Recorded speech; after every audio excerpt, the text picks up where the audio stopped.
On a hot February evening in 1986,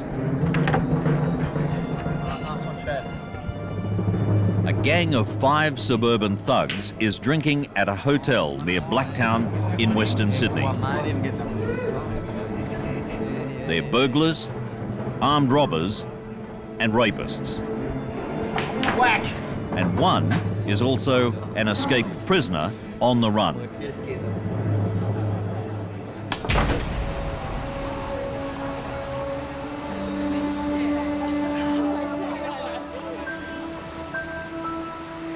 At the same time, 40 kilometres away, in what might as well be another world, Anita Cobby, a 26-year-old nurse and former charity beauty queen, is having dinner at a city restaurant with 2 of her workmates.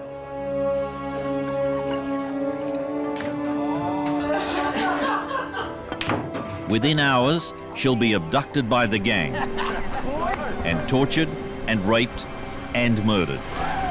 Go, go. Let's get a voice. Australia's most notorious criminal families.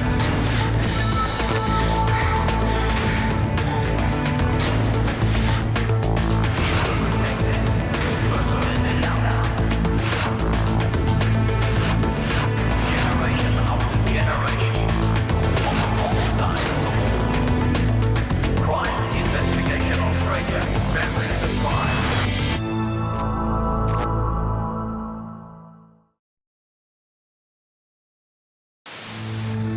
News of the arrest spread quickly and a large angry crowd had already gathered by the time the 3 men were brought to court. A storm of revulsion sweeps across Australia as the news breaks that 5 men from 3 distinct families, the Murphys, the Travers and the Murdochs, have been arrested for the senseless and brutal murder. Late last night, more than 20 detectives raided houses in Wentworthville and Westmead. The oldest in the gang that kills Anita Cobby is Michael Murphy, who's born in 1953 to Dulcie and Leslie Murphy. It's Michael who leads his younger brothers, Gary and Les Murphy, into a life of crime. Michael Murphy was the eldest of 9 children. There were 2 girls and 7 boys, and Michael didn't really have a good time with his dad Les. He clashed a lot with Les, and by all accounts Dulcie was pretty hard on all the kids. The family lives in the inner western suburb of Erskineville. The police car was always down, double parked outside their house in Binning Street. They were in trouble for stealing. They'd steal things from homes, they'd steal cars. But by the time Michael Murphy was 12, he was having real difficulty with his dad, so he moved out and went to live with his grandmother. Michael's grandparents dote on him, and he leads a wild and mostly unsupervised teenage life. After leaving high school early, he works briefly at a car dealer's yard before returning to life as a thief. He's soon arrested and sent to a juvenile detention centre. Apparently he was in boys' homes and being continually gang raped himself as a child in boys' homes, and apparently he wrote letter after letter after letter pleading for someone in the government to help him, and of course that was all ignored. So I feel very sorry for Mick, but he wasn't someone that I ever warmed towards. On his release from the boys' home, Michael Murphy becomes part of a gang called the Sharpies. 2 of his younger brothers, Gary and Les, soon join him, carrying weapons and fighting the surfer and the bikie gangs. Let him go. No, you can just get the hell out. Wherever they go, it's Michael Murphy who takes the lead. Go on, get out, both of you. Great. Michael Murphy, who was the older one, who was always in trouble from all the records against him, and they're public, was sort of the leader, and Gary, not being the highest of intelligence, followed the leader, and Les, being the little brother, in stature as well as age, followed them. The younger siblings, I think, were almost saying, you know, oh, Michael's respected both in jail and out on the streets, And I don't care what I do. If I end up in jail, well, he'll look after me and I'll be respected as well. Oh, let's go, boys. Stuffer. One of the Murphy's boys' hangouts is a Christian outreach centre in the city, run by the Reverend Fred Nile. They did know how to fight. I don't know whether they used to go to a gym or somebody taught them to fight or their father, but they certainly knew how to hit hard, right in the face, break a nose. But one night the phone rang and it was Mick Murphy's mother, and she was saying to Mick, the police are hanging around the house over at Gloom. If you're coming home with a stolen car, don't come home tonight. So that was the message, and I had to pass the message on to them. So obviously they were, at least in the car stealing business, or stealing cars just for transport. As well as car stealing and burglary, the boys also branch out to mugging. The Murphys stage cruel personal assaults, bashing and robbing women in the street. They had no money, so I guess they just lived off other people, and often I'd find the toilets to be blocked up, the cisterns in the toilets, and we lift off the lid and you find it stuffed with women's purses. The Reverend also has serious trouble with older criminals who regard the Murphy boys and their followers as their helpers and trainees. We did have one big brawl where another group came in, which I later found out were young older men, but still young men who'd come out of prison, and they tried to wreck the place one night and actually bashed me, and I had a 9 stitches put on my lip here. It was all cut with probably a bottle or something. I found out later they were upset, these older men, that I was actually influencing what they called the apprentices. These are the young blokes that they were actually helping to train into more serious crime. The antisocial nature of the Murphys' personalities would have been developed and ingrained in them during, their childhood. The Murphys' neighbours finally get some relief when the family moves away to the outer western suburbs into a housing commission home near Blacktown. Very much working class and also the lower socioeconomic unemployed. It wasn't far from Parklea Jail, so often single mothers used to live there because they were close to visiting at the jail. And they started to gather new friends out there because they were with other people who were very much like them, who would truant school, not be employed, and be a bit bored, so they'd start drinking together. And a lot of the crime went unreported because people in that area were just accepting it as part of life, and they almost became used to it. The Murphy boys are soon well known to the local police. Though they were going nowhere and probably going to repeat, because Mick's father was in prison, probably we're going to go down the same pathway. So it was a pretty antisocial, the world has nothing for us. We hate the world, perhaps. They were our prime suspects for most of our, crime, like car stealing, car parts, breaking in, bag snatching. Is that they did seem to have a big chip on their shoulder. And sometimes I know they would bash other people and we'd have someone with a bleeding nose. But sometimes I've actually watched them, whether it was Mick, but I remember some of them, they'd actually just bash the wall. They'd actually just smash the wall until their knuckles were bleeding.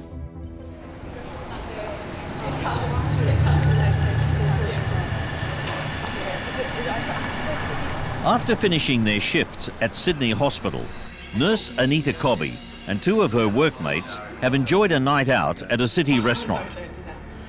Had a great time, 3 of us, just talking, making plans, generally being 3 young women, giggling, all that kind of stuff. And then we left. It wasn't a late night. We said goodbye to Elaine, and I asked Anita if she wanted to lift to the station, and I drove her to the station. She said, "I'll see you tomorrow." I said, "Yeah, see you then." And that was the last words we spoke.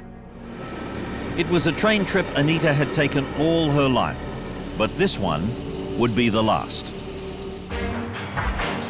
In the Doonside Hotel near Blacktown in Western Sydney, the Murphy brothers have been drinking with two mates for most of the day. Michael Murphy has escaped from Silverwater Prison, where he's been serving an 8-year sentence for burglary and larceny. It's his second lengthy prison sentence, and at 29, he's spent most of his life in custody. As evening approaches, the gang decides to leave the hotel to buy drugs. They pile into a car they've stolen some days earlier, but it has little petrol, and the gang has no money. They decide to rob some vulnerable female, and while they're at it, to have what they call some fun, and rape her as well. With Michael Murphy constantly in and out of prison, his brother Gary, who's 5 years younger, steps into his shoes as the family protector.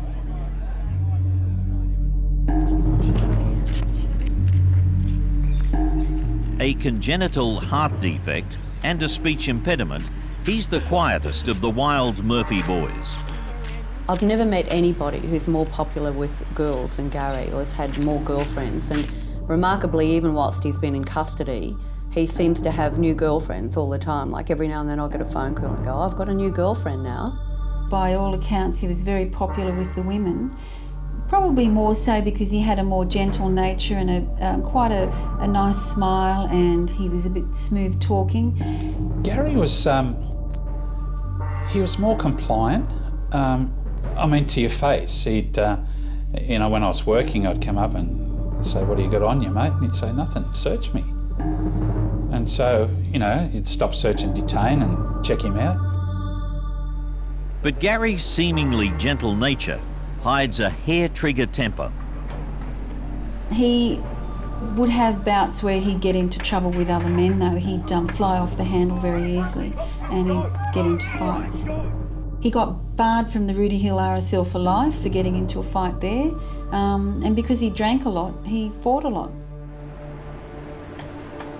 As Gary gets older, his temper gets worse, particularly when he's drinking or smoking marijuana. He's caught stealing a motor vehicle and driving without a license, and he's placed in a juvenile home. Shit! After his release, he gets a job with a local builder who describes him as a good worker and a good kid. But he also uses his mechanical skills to work on stolen cars, changing their markings so that they can't be traced. Over the next 14 years, he's charged with multiple offences, with his specialties being home burglaries and car stealing. He even builds a master collection of keys to fit various types of cars. One night I was on jetty and I stopped a young bloke, and there was a wire ring with about, it must have been 60, 70, I think, keys. And I noticed, I had a look at them, they were all car keys, like Holden keys. And I said, what do you got with these for, mate? And he said, I'm holding them for one of the Murphy boys. When the younger Murphy brothers get into violent street fights, it's Gary who'd come to their rescue. Neighbours also tell of regular outbreaks of violence inside the Murphy home. They would hear noises coming from the house and violence, but often they'd call the police there. But when the police went there, it was, which you see quite often, sadly, in domestic violence, where they clump together and actually the offender lies and the victim lies because they don't want police intervention. They didn't have what you'd call a super upbringing. The father, I think, was quite violent to them. No education, on the drugs, on the booze, roaming around, petty larceny. Doesn't excuse anything, but there it is. Incredibly poor, very uneducated, very violent, I think, home lives. And really, nobody was terribly bright. I'd see Mrs. Murphy and and she often expressed her inability to control them. But at the same time, I heard on the streets that she was advising them not to steal cars, although she did say that, you know, don't steal cars, but in fact never get caught. So there was a philosophy in the family by Mrs. Murphy, I can't stop them, Mr. Raymond, but I don't want them to get caught and end up in jail. The brothers appear regularly in court, charged with various stealing offences, and they're mostly given small fines and good behaviour bonds. And often they didn't care about getting caught, but they knew that the threats they gave to the witnesses or victims, that they wouldn't be indicted, that we couldn't charge them. The third Murphy brother, Les, is best described as a tough little nut who becomes a thief at the age of 10. But soon afterwards, he discovers that he can make a lucrative income by selling his body in the evil world of underage prostitution.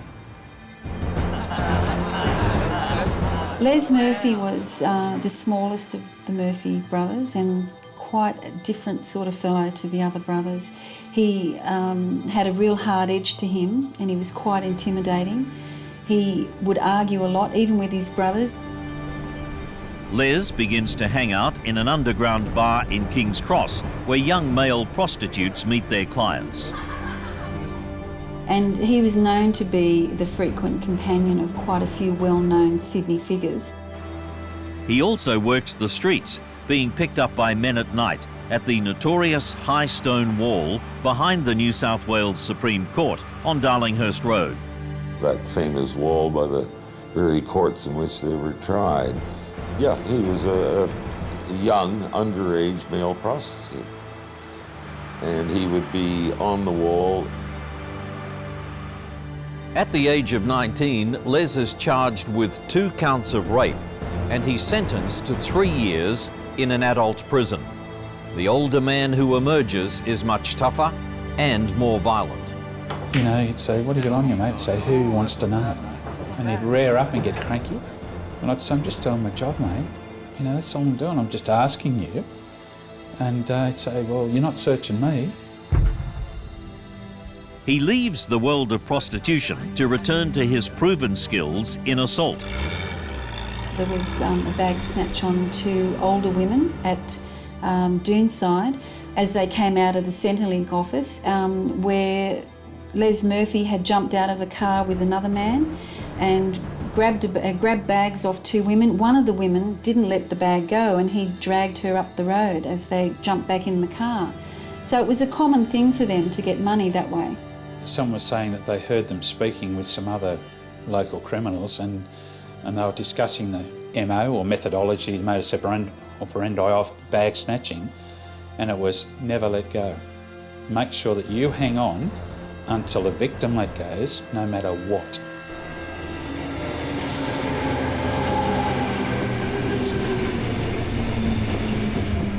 Nurse Anita Cobby has caught a late train home to the outer western suburbs of Sydney. She steps off the train at around 10 p.m. and finds there are no cabs at the station rank.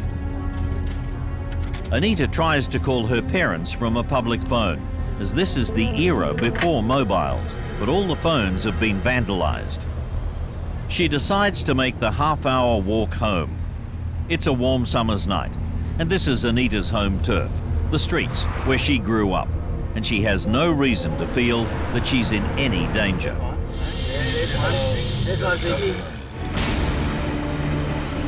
Stranded at Blacktown railway station, Anita Cobby decides to walk home. A couple of blocks away from the station, she turns into Newton Road. The gang is driving around Blacktown in a stolen HT Holden, looking for a woman to attack. You be looking for the preschool, eh, murder? They turn into Newton Road, and here, 2 worlds collide. Don't trap this one. Slow down, mate. Slow down, mate. When Les Murphy is released from prison, he takes up a life of violent robbery, attacking women, stealing their bags. He moves in with girlfriend Lisa Travers, the sister of a young criminal named John Travers, the man who will lead the gang attack on Anita Cobby.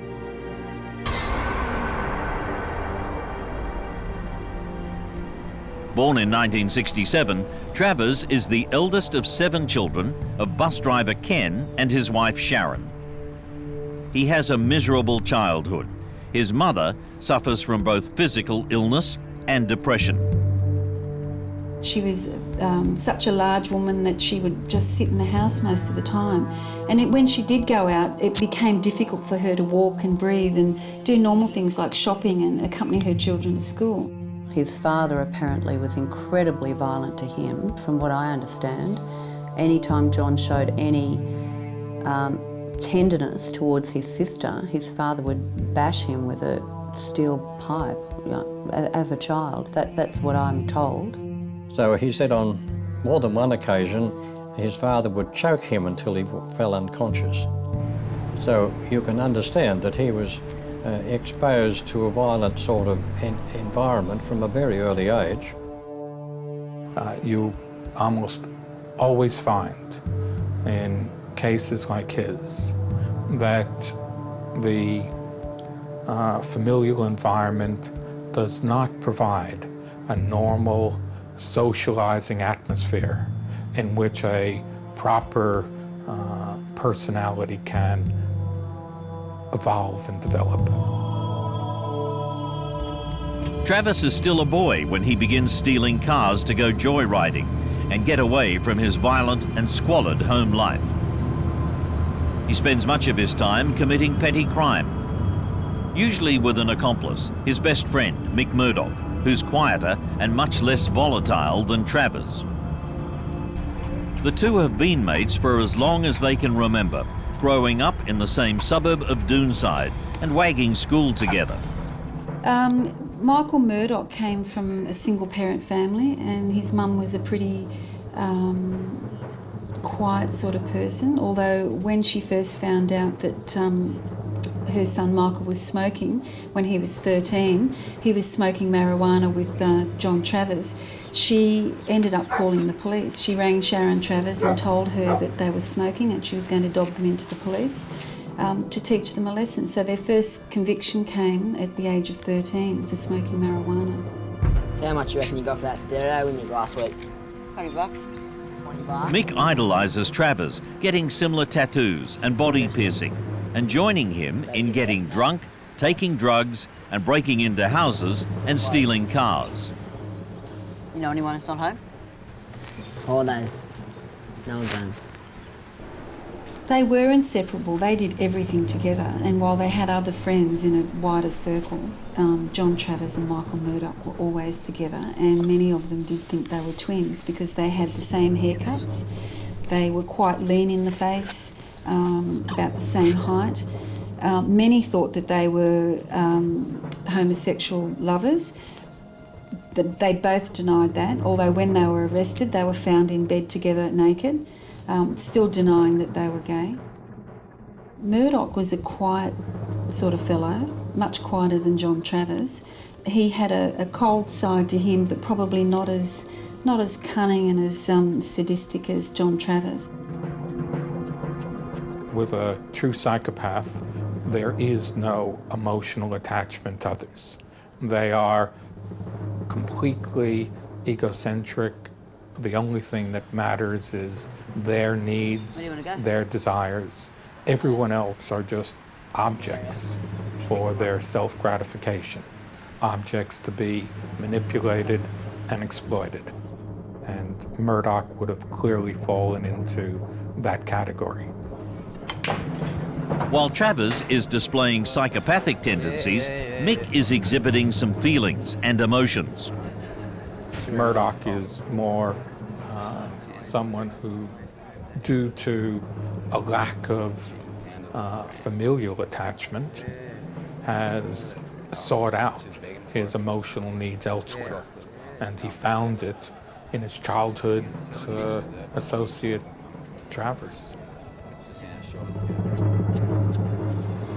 The two are barely in their teens. when they make a pact to be blood brothers, promising to be loyal until death.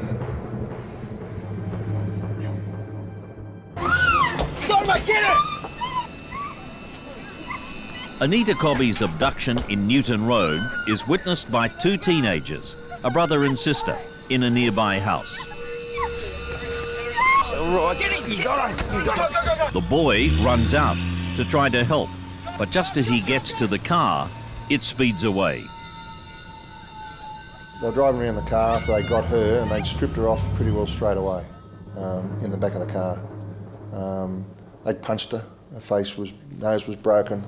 Both the cheekbones had abrasions on them. Someone holds a knife at her throat, tells her to be quiet, punches her, lays her down on the floor behind the front seats, and someone fills up with petrol. They go to a handbag. They took the money out of her purse. Shut up.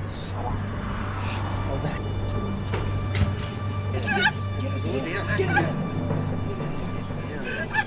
Paid for the petrol, and then went down to Green Park to carry on with it.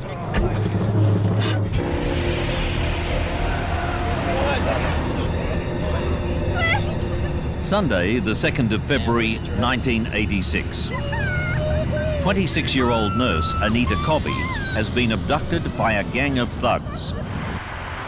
She's bashed and raped in the back seat of a car as the gang heads for a deserted back road in nearby farmland.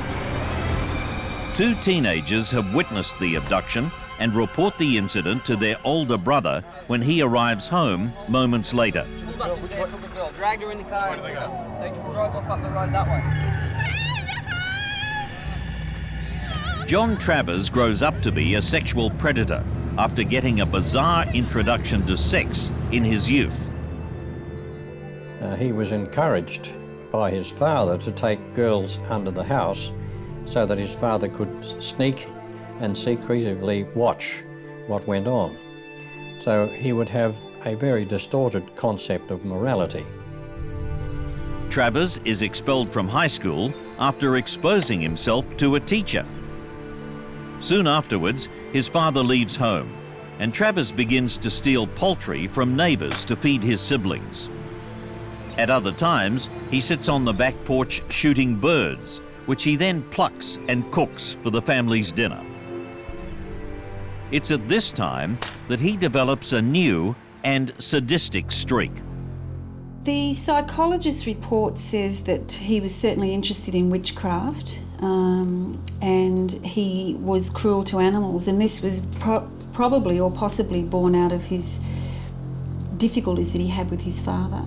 Neighbours told me, and there was evidence presented to the court, that he would be unkind to birds. He would throw stones at them, then stun them, and then catch them and kill them slowly. Mick Murdoch's mother, Rose, strongly disapproves of her son's friendship with Travers and even moves to another suburb trying to separate them. Give it to the slut, she loves it. But Mick stays close to his mate, and they spend their days around a suburban pool hall where they pick up young girls, many of whom are subjected to sexual attacks.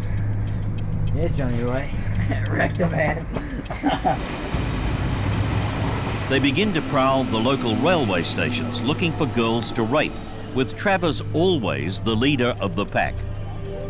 They're actually forced down, usually in premises and sometimes in public parks, forced down and their clothes taken off them, particularly underwear, and then, viciously raped, And with assaults too. But again, with the threats, you tell anyone about this and I'll kill you. He also goes out hunting for men that he suspects of being homosexual and then raping them. Travers' sexual drive was simply nothing to do with love or romance, or it was just simply sexual gratification. Just a few minutes gratified, no matter, from what we hear, no matter who it was or what it was, he just wanted that sexual gratification and couldn't care less about the object of that gratification, whether it was anybody, human, animal, or whatever. A psychopath like Travers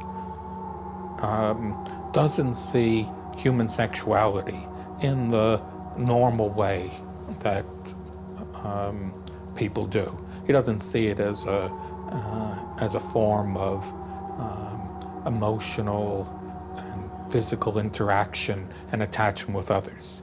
He sees sex as something that he can use to demonstrate his dominance of people. He sees it as something that he can use to exploit others. He sees it as something that he can use to degrade others. And it doesn't matter whether the object of that is male or female. It's all the same to him. His depravity deepens as he begins stealing larger animals and committing ugly atrocities on them. It's not long before he gains a reputation for bestiality. That he had tendencies towards violence with animals, and there were suggestions that he had involved in sexual behaviour with animals. One of his neighbours talked about the night that he had a sheep in the yard.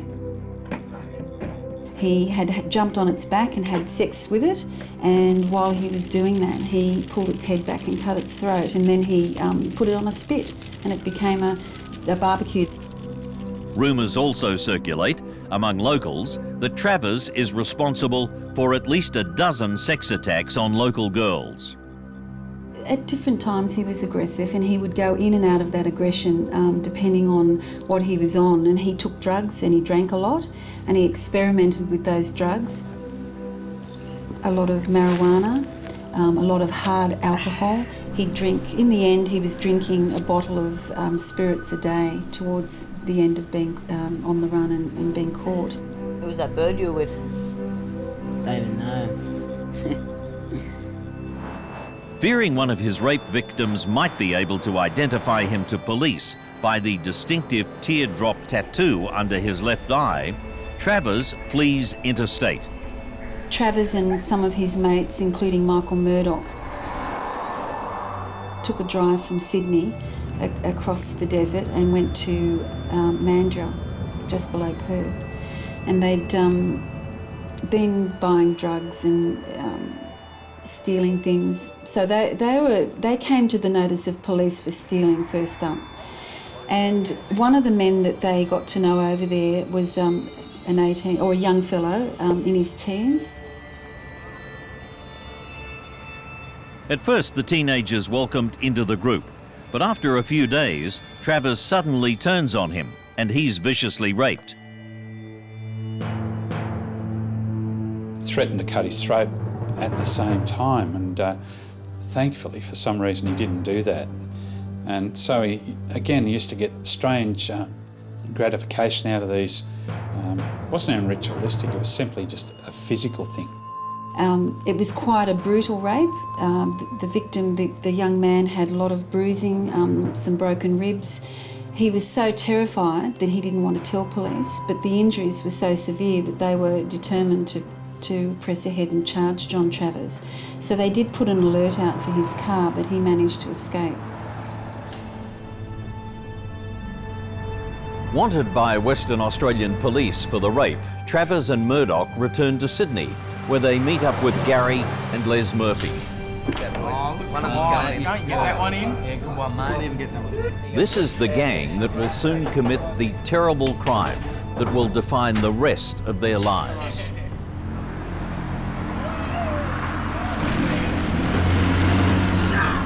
Anita Cobby is bashed and raped in the back seat of the gang's stolen car as they drive her to Reen Road at Prospect, near Blacktown, in Sydney's western suburbs. It's poorly lit, well known as a lover's lane and a dumping ground for stolen cars.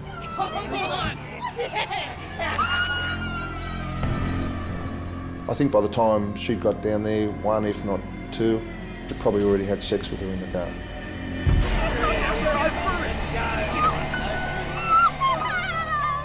So she'd been forced through the barbed wire fence rather than thrown over it or helped over it, absolutely dragged through it.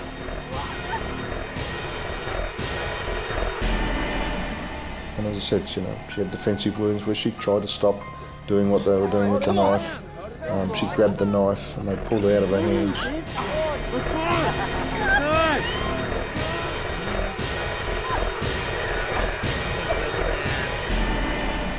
Knuckles and her fingers were broken. They'd had sex with her.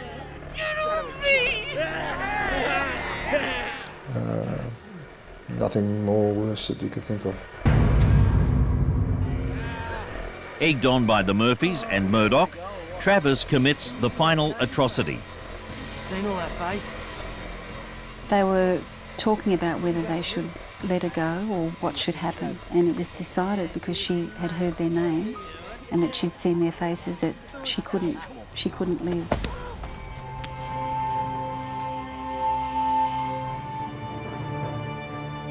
She was lying face down at that point, and John Travers jumped on her back and grabbed her by the back of the hair.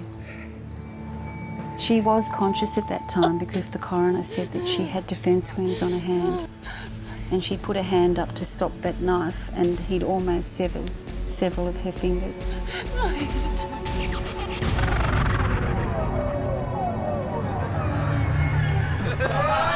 Leaving her naked body lying in the field, the 5 killers take Anita's clothes to Travis's home and burn them in the backyard.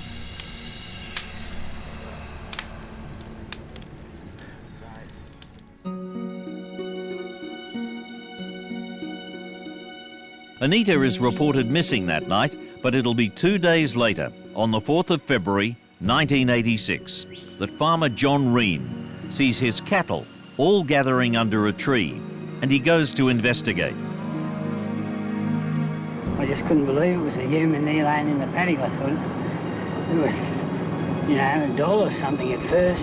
The horrified farmer calls police, who quickly descend on the scene, followed soon afterwards by media helicopters. She had suffered a cut throat and lacerations to her naked body, consistent with falling on a barbed wire fence. As barbaric details become known, the murder makes international news. It was a crime that really created an enormous amount of community and media attention. A massive reward of $100,000 is offered for information, and gradually public assistance puts both Travers and the Murphys among the chief suspects. The stolen car proves to be the key. Well, someone came forward and gave us a report that they had information that the Murphy brothers and Murdoch had been seen in a car of that type. There were other people that just came forward and gave information about John Travers and others. And eventually we got information from another person in relation to the car. They put us onto the car and those that had possibly stolen the car, and it was the car they were looking for. The first of the 3 men charged was arrested late last night, more than 20... Detectives arrest Les Murphy, and soon afterwards they locate Travers and Murdoch naked in bed together at a house in a neighbouring suburb. A large blood-stained knife is found hidden under the mattress. John, tell me more about the knife. When Travers is interviewed, he denies any involvement, but his crude denial only makes detectives more certain of his guilt. You didn't kill Anita Cobby with it? I didn't slit that slut's throat.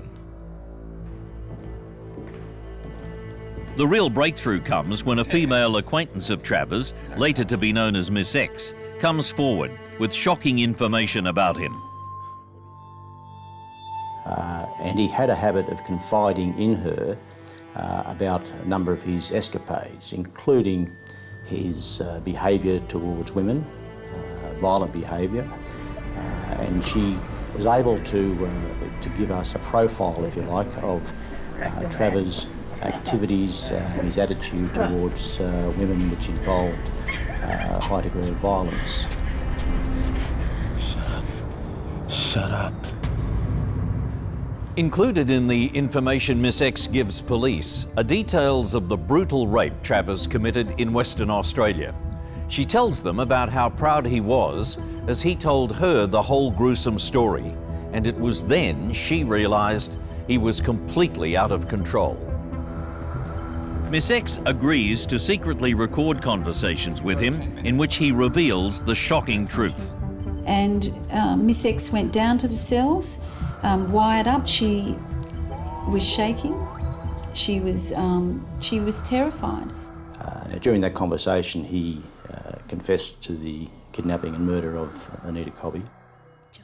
What you're about to hear is the actual voice of John Travers, coldly admitting to raping and murdering Anita Cobby.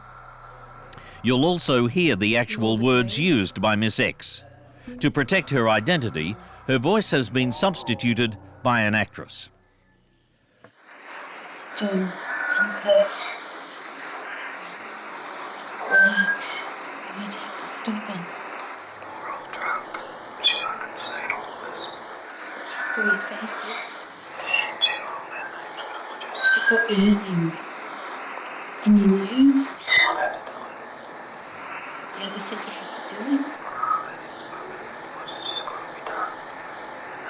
Who said it had to be done? You? You all agreed?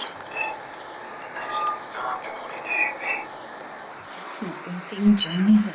You haven't done it before, have you? Truthfully, that's the first. Don't laugh, it's not funny, John.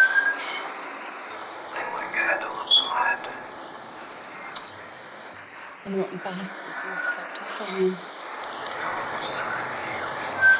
I do, John. I still love you. She was an amazing lady and she stood very strong in court. She never wavered from her story. She wanted to give that evidence because she knew that if she didn't, John Travers would commit another crime like that again. A massive manhunt is launched for the other two Murphy brothers, Michael and Gary. And they're eventually arrested in a house at Glenfield in southwestern Sydney. A tactical response group swooped just before 10 p.m. News that 5 men have been charged with the rape and murder of Anita sets off a wave of revulsion right across the nation. It was enormous. There was huge crowds outside the Blacktown police station. There was nurses hanging from the building opposite with a dummy made up hanging in a noose. There was no doubt if the public had the opportunity to get their hands on these offenders, we wouldn't have seen them again. Let the public fix them! The intensity of the public reaction terrifies other members of the families. Another of the Murphy boys, Bernie, a petty offender on the run from police, told newsmen he feared for his life. That's pretty scary, you know, just seeing that, you know, and especially for my brothers, it must have been hard for them. I'm scared. I'm just scared to go to jail because I think what's been said may happen, and I mean, like, I don't want it to happen to me. I think the elements that angered the public the most were that an innocent woman had been attacked by 5 men, 3 of them from the one family. The gang of 5 really consisted of three close-knit brothers and two friends who were also mates.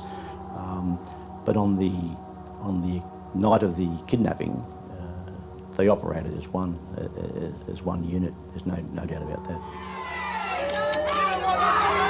The brief, routine appearance was marked by more tight security. By now, the crowd had grown larger and more hostile. Die a slow death, you mongrel! When the Murphy brothers, John Travers and Michael Murdoch, are interviewed, the police find them quite cooperative. They're all eager to tell their story. But like all cowards, they try to blame each other. They admitted that they had had sex with her, and they gave us some details in relation to what other people had done to her. But on the whole, their efforts were to minimise their roles and blame everyone else. But I do think John Travers was probably the ringleader and the one that actually conducted the murder, because he had that violent streak with a knife and so on. I never ever have seen any knives mentioned with the Murphy boys. He was serving 24.5 years. Miss X receives death threats, including one on the phone from Michael Murdoch's mother. It's not an easy task for a witness, for any witness, in giving evidence in a murder trial. In this particular case, probably harder on this particular informant because she had been a close friend and confidant of Travers. She also knew others in the group. Travers' fury is obvious as she steps up to give evidence at the coronial inquest. He did try and make a grab for her, and which was quite a surprise. No one was expecting it, although he was being watched quite closely, and he did threaten her. I'll kill you! Get off him! Get off him! Get off him! Threatened her family, and he did try and attack her, and she was very frightened, but she did stand her ground and she kept giving her evidence. Miss X has her identity changed and she and her family are moved to a new secret location.